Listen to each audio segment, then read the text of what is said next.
Today on Homeworthy, we're taking you to the white sandy beaches of the Bahamas to visit India Hicks at her gorgeous home, Hibiscus Hill. India, an incredibly accomplished designer, entrepreneur, and author, is also a mother of 5. Her idyllic Harbor Island home blends beachy charm with modern beauty in a way that feels personal and inviting. India, who hails from both British and design royalty, has called the Bahamas her home for over 2 decades, leading her to partner with the disaster relief agency Global Empowerment Mission in the aftermath of Hurricane Dorian. To this day, she remains heavily involved with the organization and travels around the world, volunteering to improve the lives of those affected by disasters. Today, she gives us a tour of her slice of paradise while sharing her design inspiration behind it all. Enjoy! You're watching Homeworthy, where we believe every home has a story. Welcome, Homeworthy. Come into my house. I would, of course, have opened this door for you, but in the 30 years that I've lived here, we've never actually had keys to the house.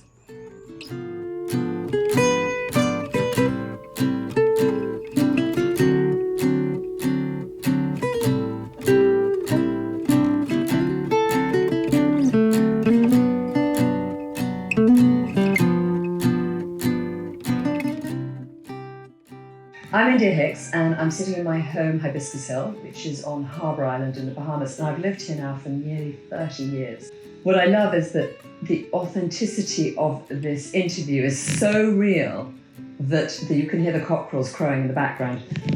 Cockerels are our biggest form of traffic. When I was driving my kids to school when I first came to the island, we drive on a tiny little golf cart, and it's literally 3 minutes down the road, and the only traffic that we'd hit would be cockerels and their family crossing the road.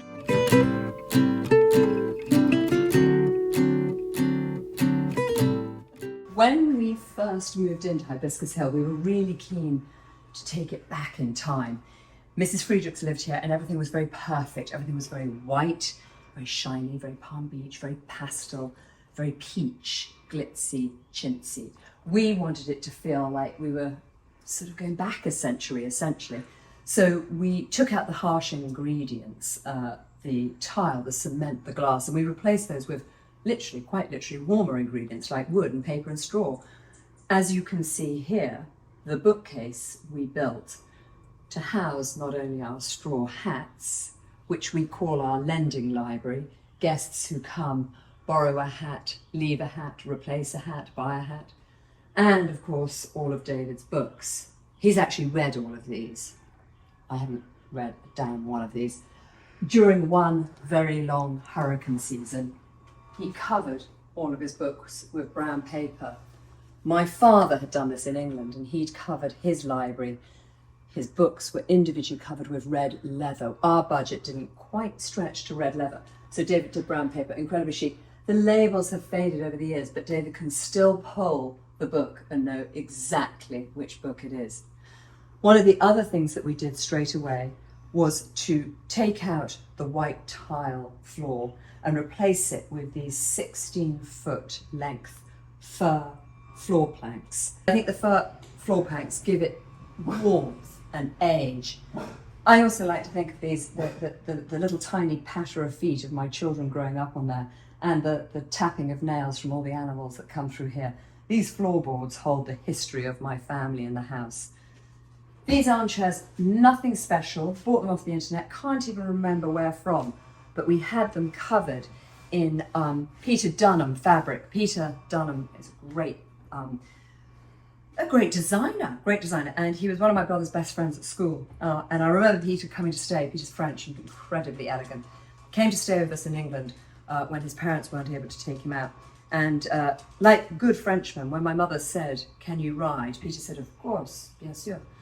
And so we took him at his word, and we went riding. I was asked to take Peter out, and he was sort of 5 years older, so it was a little bit intimidating for me. There we were, and just on the way back, the horses got excited, and we began to canter, and then we began to gallop, and then Peter fell from the horse, ended up in hospital. So I'm not sure about trusting a Frenchman when he says, "Bien sûr, I can ride." Nevertheless, we have Peter Dunham's fabric. These we have made locally. A wonderful friend of David's who was a local carpenter. They're very, very charming. To David's design, very simple, and he just added on this which also you'll see mimicked on our terrace with our balustrades. Everything in this house is a little dusty, a little scuffy, and we kind of embrace that now. You know, when you live in the Bahamas in a tropical environment, you are under threat and attack from the wind and the salt and the air so much that you just at some stage have to say, okay, we can't have incredibly beautiful things here, but we can live with it just feeling like it's a little bit beaten up. We change this table quite a lot. We have different objects that come onto the table. Big shelves get moved out, little shelves come in, new friends' books get laid down. Objects from our travels get put on here. That won't stay there for much longer, don't worry. Backgammon set's very important. One of the other things that we try to do is have a little bit of humour in the way that we decorate and the way that we live. I love this, that under this Perspex box, which looks like it could be a piece of beautiful art, are in fact our kids' bath toys that come from, obviously, the bathroom. The fireplace was here. We inherited it with the house, and when I first moved in, I was like, oh, this is so not me. It's very curly and grown up. But then we realised we didn't have the budget, we didn't have the money to have it taken out and replaced, so we just left it. And actually now, I've really grown to love this. Father Christmas comes down there. He does. He comes all the way down there. My children hang their stockings up, even though some of the children are 27 years old, the stockings are still hung up there. And most surprising of all is how often we actually do light that fireplace. It gets chilly here, and also being English, we love any excuse to have a fire going. We also always have an elaborate, big statement vase of palm fronds on the fireplace. I think bringing the outside in is quite nice, and we do that a lot. These are made by my brother, Ashley. He does these wonderful totems, and each one is individual and tells its own little story. Artwork that David has collected and bought over the years. He collects, unfortunately, classic cars as well, which I think is more of a problem. He doesn't think it's a problem at all. The sofa colour, the red dramatic colour, is quite new. When we first had the sofa here, again, when we bought the house, it was fully furnished, so we inherited lots of pieces with it. This sofa came with the house, so God knows, this must be 60, 70 years old. It's still standing up quite strong. And it was in this pale, pale pink colour when we first reupholstered it. And then I decided that my father had a very bold relationship with colour. I wasn't quite as daring as he, neither is my own David, but we like flashes of colour, punches of colour. So that's why this is the bright red. And then David's art again on the wall, quite dark paintings that actually tell the story and sort of situate us for where we are geographically. Again, I think had I built this house from scratch, I probably wouldn't have had this window like this. But again, we sort of just fell into the house, started living in the house, and so we had to accept certain things.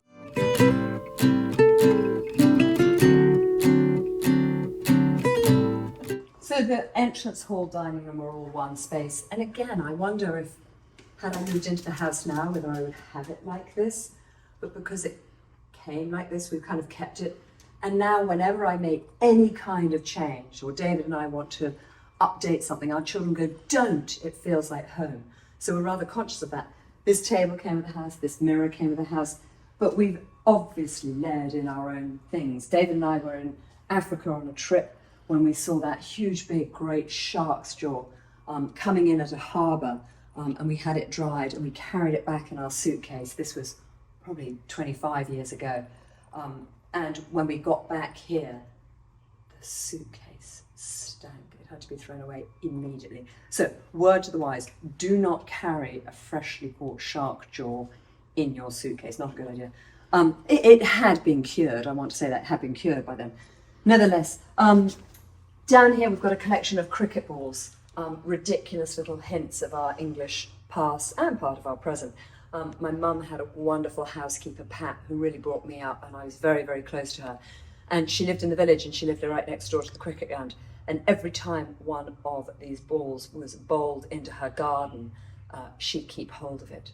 She wouldn't let them come back and get it. And I inherited those from her when she died. And again, I just love that that's a bit of England there. Then, of course, we've got a bit of the Bahamas here. Wonderful lady here on the island who does this weaving and can put anything you want on your basket. Very, very early on, we had these shells made. David had the brilliant idea that we could tell lots of our story and have our history literally framed, which is funny because my father always said photograph frames were terribly common, and we've got them here in an abundance. And moments, my sister's wedding, my boys at our own wedding, David with one of his real loves of his life, that's not me, me and my mum, my grandfather. Got such a love of framed photographs. I actually now have my own collection, which I do with Addison Ross out of the UK. And we designed a collection that I think will be warm and cosy in England, but also quite cool here in the Bahamas. This white velvet here with the gold rim, and you can see a family photograph of me with my brother, sister, father, and my mother. She had a file that was called Hairdressers Gone Bonkers, and that was in the file there. And then there's another one over here. I love this lovely tweed frame that we've got here, again, with my collection with Addison Ross. And here another family portrait.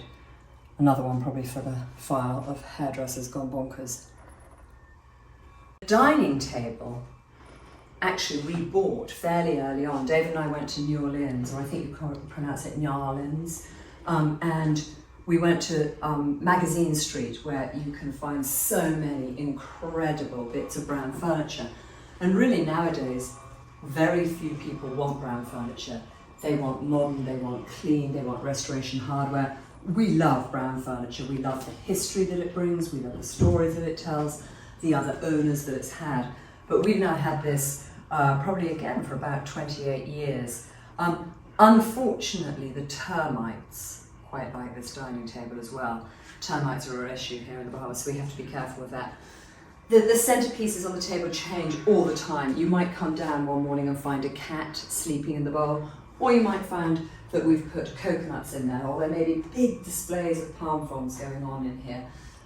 Again, senses of humour. Look at our little birds. That cockatoo there came from Australia with me.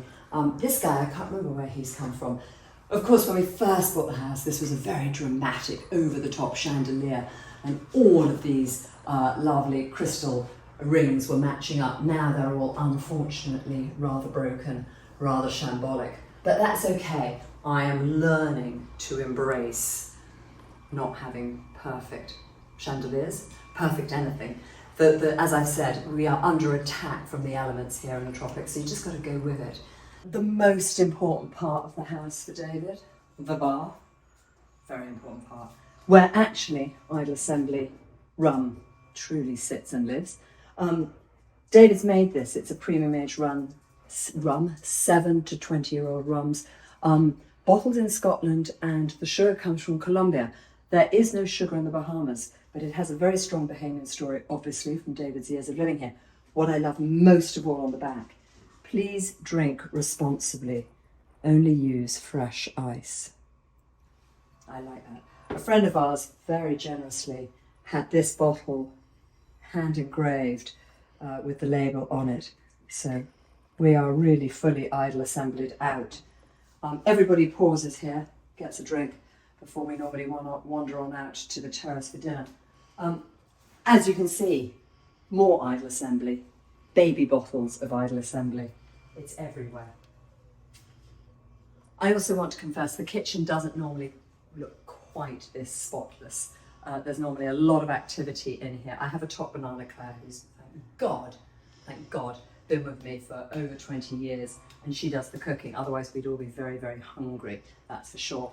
But I do the arranging. Found this huge china pot. In fact, David will want credit, he found that. And I've picked up all these grasses and feathers. This is from England, from our wheat fields around my mum's house. These, I think, were from Ireland, but we are very responsible about the ones here on the dunes. We don't pick the ones here. The feathers I found, oddly, on Amazon. So disappointing, isn't it, finding feathers on Amazon? This table extends. David says this table is an embarrassment. We should have something that's got more character to it, but it's bloody practical. It extends right out. We can have lots of kids around here, and lots of friends of the kids around here. Again, I like to have things on tables. I always like to have something that makes it feel like we've spent a bit of time looking at it. These are fake ones, boom boom. These are real ones that'll need to be changed out. But the point is, it's so easy to make something look pretty without a big budget and without much time. My father once said to me, good taste and design are by no means dependent on money. And I think that's brilliant. And I think about that a lot. Good taste and design are by no means dependent upon money. Actually, do you remember autograph books, those little books we used to get famous people to write in, way before the selfie, hundreds of years, back in the dark ages, autograph books. I didn't really know very many famous people. My father was the most famous person I knew, so I asked him to write my autograph book, and that's what he wrote. Good taste and design are by no means dependent upon money. You know, I started out as, I took a degree in photography actually, and then I ended up on the other side of the camera and became a model, which actually I loved because I met extraordinary people from all walks of life and travelled the world. And then when David and I decided we were going to settle here, at first we inherited with this house lots of strange bits and pieces, so we kind of just decorated as we went along. We didn't have a budget, so everything was kind of on a shoestring because we'd spent all our money actually buying the house. I was pregnant. So for the first couple of months, I was just sort of settling into life here. And then once I'd had Felix, I went back to modelling, and Felix came with me. He travelled with me. I breastfed for a long time. And I remember going to work, and it was so fun to turn up as a model with your kid. And that worked for a while until Amy came along. Then I had 2 kids. Then that was trickier. And all the while, actually, I knew I had a real interest in design and decorating and everything to do with the creative world. So I had always wanted to get back into the creative world, but I was nervous. My father really was one of the leading voices in the world of decoration. My brother was an architect. My sister-in-law was a fashion designer. So it felt a little intimidating. So I think actually the geography helped. Being very far away across the world from my family allowed me to kind of come out of the shadow of the greatness of my father and my brother and my sister-in-law, and really forge my own way. And in fact, it was like I had a blank canvas on which I could start a career. Along the way, I found Global Empowerment Mission. And I met an extraordinary man called Michael Capone, who has had a very difficult life himself, and he found God, and he found a point for his life. And he and I might not always see eye to eye on his beliefs, but I'm fascinated by his beliefs, because they also made him into an extraordinary man who realized that he could give back in such a way. So he created Global Empowerment Mission. And so with them, I got very involved in the Bahamas in rebuilding, particularly Grand Bahama and Abaco, which have been so devastated. And Global Empowerment Mission is an extraordinary disaster relief agency. And what's important about them is they don't just come in with immediate relief, which many disaster relief agencies do. And of course, that cardboard box that you hand someone is so important, because in it is not only a battery pack and maybe food for a month and a warm blanket, but it's also a box of hope.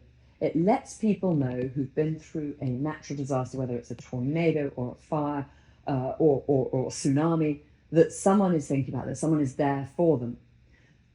But that box is really good for a month. But what happens beyond that? All these agencies then pick up and clear off and go on to the next.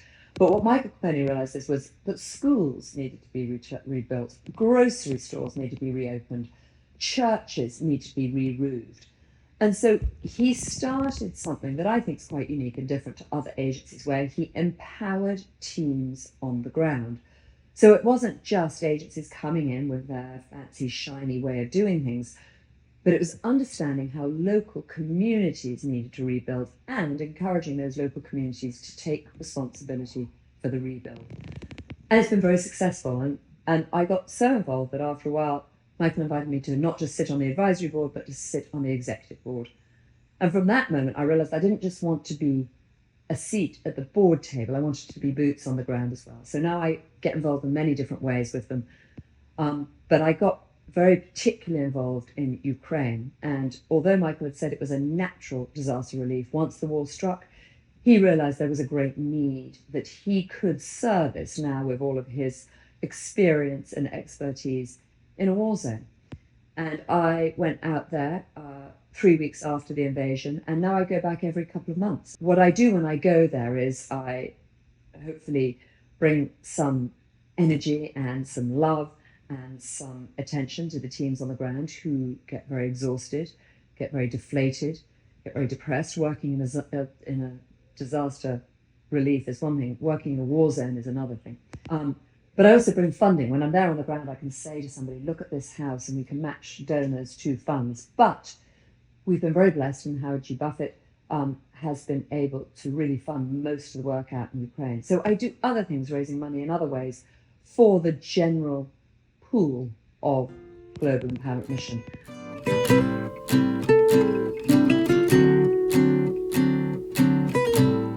Funny thing is that, of course, Stretch, Don't Look So Bored, is in so many of my videos and my social media little posts that he's become so incredibly popular. We now have, for my linens, stretch ribbon. On the ribbon, there are little stretches all across the ribbons. So this is where we spend most of our time as a family. This is where we argue most of the time as a family. This is where we debate life most of the time as a family. My kids grew up sitting in high chairs here and have now graduated to a proper chair. I just love still to lay a pretty table. I don't cook. I don't even know really where the kitchen is, to be truthful. But I do love to design and to lay a pretty table. So actually, these are all my own linens. This was my father's scarf, a pattern from one of my father's scarves that I found in his drawer after he died. And it must be, goodness, about 60 years old. And it's got teeny weeny little shells on it, which I love. So of course I've laid the table with the shells. We are in the Bahamas after all. But I think this translates to anywhere in the world. And that's important in my designs, that not only do they tell a British or a Bahamian story, but they can be anywhere in the world. I like to mix everything up. So the napkins you'll see are a slightly different design to the tablecloth, but the colours tie them together. I even make the plates, melamine. These are done for India Hicks and pomegranate, and I've worked with pomegranate now for a number of years. Love the relationship. They let me go wild with my thinking. This pattern here is actually the Palm Avenue. When we first moved into this house, David brilliantly planted an avenue of palm trees, which are now, 30 years later, big mature trees. But at the time, they were just teeny weeny little bushes. So that is where the design for the napkins come from. I always say to hostesses, don't get too caught up in being perfect. Nothing has to be perfect. It doesn't actually matter even if things don't really match. I have a collection that I use in there of blues and whites. They're from different vintage stores. Some have chips in them, some don't. But when they're together, it kind of works. Also, these are all just old jars. That is probably an old ketchup jar from somewhere. Nothing particularly matches. But I love the fact, I like the high and the low, and they don't have to be perfect vases. Of course, this is actually my perfect flower arrangement. One little teeny weeny flower bud in a teeny weeny vase. David and I bought that. We were lucky enough to be in South America last year, and we were in Peru, and we were in this tiny store, and they had this collection of these tiny bud vases. I don't know if they meant them for little bud flowers, but that's what I use them for. So this is my office where I get everything done, I guess. I come up here and unfortunately, people always say to me, how does your day look in the Bahamas? And they imagine, endless lying on the beach and sitting under swaying palm trees. Unfortunately, I am in an air-conditioned office for the most part, although I hate air conditioning, but this, the computer, the family photograph albums all have to be air-conditioned. Lots of samples come in and out of here, sit here touching, feeling, deciding, looking at leather samples, looking at projects that are going on in London. I've got handbags all over the place that I'm just deciding on what leathers we're going to be using for those. But I do get to look out across the garden to the pavilion that we built out there, and through David's office that is so shambolic, I have to shut the door. But everybody else thinks it's wonderful. In fact, Ralph Lauren came recently to do a shoot here, Ralph Lauren the company rather than the man. And they thought my office was unbelievably boring and unimaginative. And they fell in love with the craziness of David's office. It's like a treasure trove. It's a Pandora's box that has exploded. So he sits in there and through his mad mind comes up with all of his creative endeavours. There are no idle moments that happen in that office, but a lot of idle rum tasting goes on in there. And I sit in the chaos, but the organised chaos of my office. I love these shelves. I move things around, bring things in, take photographs down. Everything's a bit of a rotation. It's like a sort of living scrapbook. I love the bouncy I Love You from Domino that's been sitting here for a while. A photograph of my mother looking rather pensive in her beautiful tiara. Old family photographs, photograph albums, pictures of my parents riding on horses in the background. And over here, a picture of my mother, a sketch of my mother, and below it, my father's logo, the H sign. Interestingly, my father designed absolutely everything around him, including my mother's hair. But the one thing that he didn't design was his H logo. In fact, that came from the son of a farmer who lived by us in Oxfordshire, wanted to get into design, so he was offered an internship in my father's offices and was challenged with finding a logo for the David Hicks Limited company. And he brilliantly took the 4 H's and put them together like that. I think that that is one of probably the first examples of branding in a big way that we saw, that opened the floodgates to everybody else branding afterwards, especially in the interior design world. The interesting thing about my bed, our bed, David and my bed, is that it is actually called, bizarrely, the Lord Mountbatten tester bed, and Lord Mountbatten was my grandfather. And when we found out that this company called British Khaki was making these beds, and they were doing them after Viceroys of India, and that there was a Lord Mountbatten collection, I said, I need to have the Lord Mountbatten tester bed. I am Lord Mountbatten's granddaughter. They could not have been less interested. So we bought the bed ourselves, and it is fun to think that we sleep on it. What's more fun now is that the linens that are on it are designed by me, made with a company in England called Heirlooms, family-run business, and they are all made actually in the workshops to order. And so you could in fact have this custom made in any colour that you wanted. What I love about it is it tells my Bahamian story. I live an extraordinary life. It's got a map of the Caribbean. It's even got Banger, my original dachshund, and Jenga, our parrot. It's got butterflies and palm trees and palm fronds and seashells and spider lilies, all of which have been part of my story here. And then we've got a beautiful embroidered pillow, which is white on white of a seashell that we have here quite often. I love the white on white, but I don't want everything to be boring and predictable. On the back of my white on white cushion, there is a little ant, a little spidery ant. So you could have him that way if you wanted, but I like the surprise of the ant on the back. So the Lord Mountbatten tester bed, which we had then these white, very simple linen curtains made. And David quite recently bought that screen, which I was like, what, more stuff? We just don't need more stuff. Actually, of course, he's right, and it actually looks quite good there. Every surface, every bedside table, every chest of drawers, every desk has objects on it. My father said that he coined the term tablescaping, and he might well have done. And on this desk, we've got a tablescape of all sorts of things. A picture of David and I getting married. A matchbox from 2011, friends of ours who got married here. One of the old David Hicks H sign scarf ties. The names of my children on little discs. I love this. We gave this to David for his birthday this year. Whew, still alive. One of my mother's very beautiful Indian little pot cases there. When I say pot, I don't mean that kind of pot. I don't know why I even said that was a pot. And a dagger handle that she gave me once. A jade dagger handle with some beautiful jewels on the inside of it. And scruffy little photographs of my little skinhead boys when they were teeny tiny.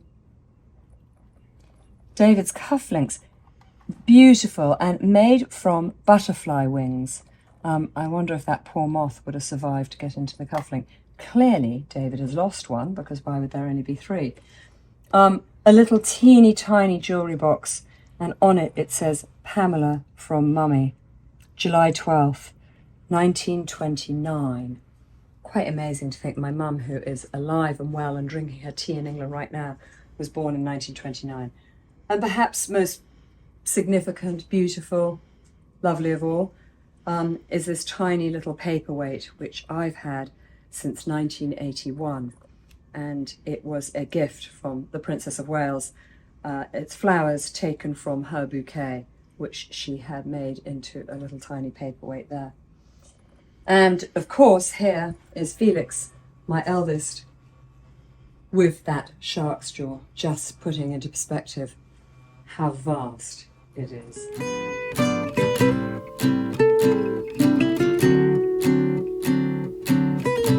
Every day I feel lucky and blessed and privileged to sleep in that bed and look out of the window into this incredible view. What's interesting is when we first moved here, we could see all the way down to the bay and the water. But now, over the years, of course, the trees have grown up so much that we now live in this secret jungle. And actually, I feel there's something really wonderful about the privacy and the secrecy of the garden that's so mature now. Our terrace below and the pool beyond, lots happens on this terrace. We have dinners on the terrace, we have drinks on the terrace. A lot of Idle Assembly rum gets drunk on the terrace. And we play charades on the terrace. We have lights that go all the way around so we can see out there as well at night as we do in the daytime. And in the corner here, you'll see a monument. You'll hear annoying dogs, but you'll see a monument that David had made when I was away working for a couple of weeks. He had that as a surprise for when I came back. And the wonderful Bohemian carpenter, who was a good friend of his, did that for him and helped him with it. But of course, he was a carpenter. He wasn't used to cement. So as they were loading into the framework with tightened braces, the wet cement to create the monument, the cement just started pouring out and leaking all over the terrace. And they had to scoop it all back up quick before the cement dried. And the second time round, the braces were strong enough. And thank goodness the monument has now been there for many, many years. I love to write. So I have a Substack newsletter, essentially, where I write. And also I've just finally completed a book on my mum, my amazing mum. It's called Lady Pamela. It's going to be published by Rizzoli. It will come out in September. And it's taken a long time to do this book because we began by Penguin Random House, the biggest publicist in the world, who came to us and said, we'd like to tell your mum's story, but we'd particularly like to tell her years of the Queen.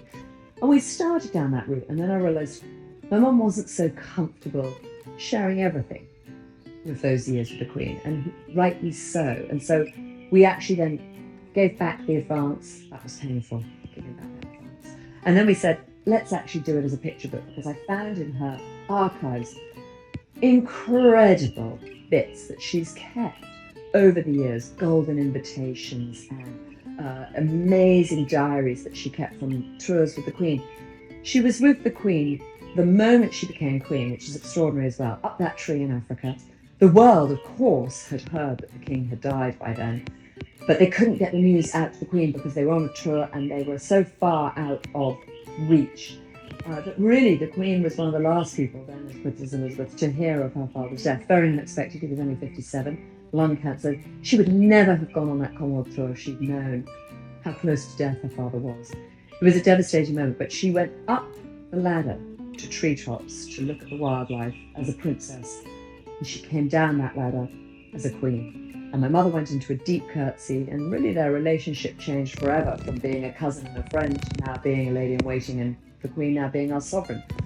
So my mother's had extraordinary times. She went back on the second part of the Commonwealth tour after the coronation. She was in India during independence when my grandfather and grandmother were there as Viceroy and Vicereine. She married David Hicks. She lived those amazing years of the whirling dervish of David Hicks. So it was time, I think, to bring my mother out of the shadows. She'd been in the shadows of the Queen. She'd been in the shadows of her extraordinary parents. She'd been in the shadow of a very strong older sister. She'd been in the shadow of David Hicks, and now I felt it was time for me to tell my mum's story.